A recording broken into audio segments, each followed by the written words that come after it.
Hello, my name is Aniket CAT. I'm currently a final year student at ICT. I'm doing my Bachelor's of Pharmacy. I have a profile of 989 and I scored 99.61 percentile in CAT 2022.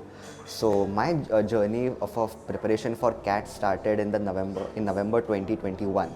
And at the beginning, I did face a lot of difficulties, especially in the quant and DILR section, because as a non-engineer, I had lost my touch with maths, and I did find the concepts a bit difficult to grasp in the beginning.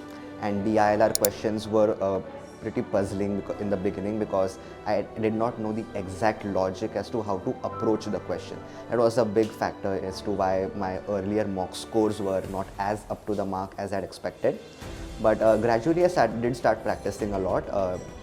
My preparation happened mostly online because of the pandemic, which is why I devoted at least half an hour to 1 hour every day to dedicated preparation for quant and DILR sections, because I found verbal ability comparatively as easier as compared to them. So I did make it a point to practice the practice questions related to quant and DILR every day.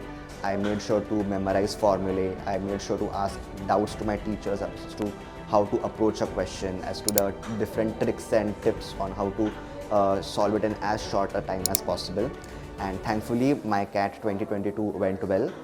I made it a point to practice mocks weekly, because giving mock tests regularly keeps your mind in focus, and it makes sure that you are aware as to what are your drawbacks and weaknesses, as to how your performance is varying with different mock tests, how the different questions are testing you.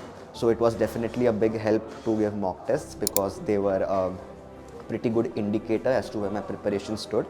So after my CAT 22 results came out, I started preparation for the interviews as well.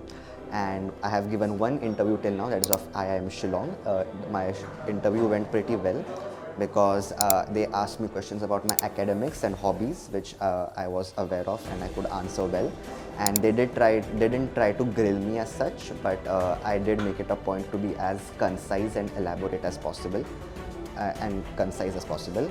I also made it a point to be aware of knowledge that's happening in my industry of pharmacy, because they did ask me questions about how pharmacy is currently being affected by geopolitical scenarios. So do make it a point to be aware of what's happening in our industry as well. Thank you so much.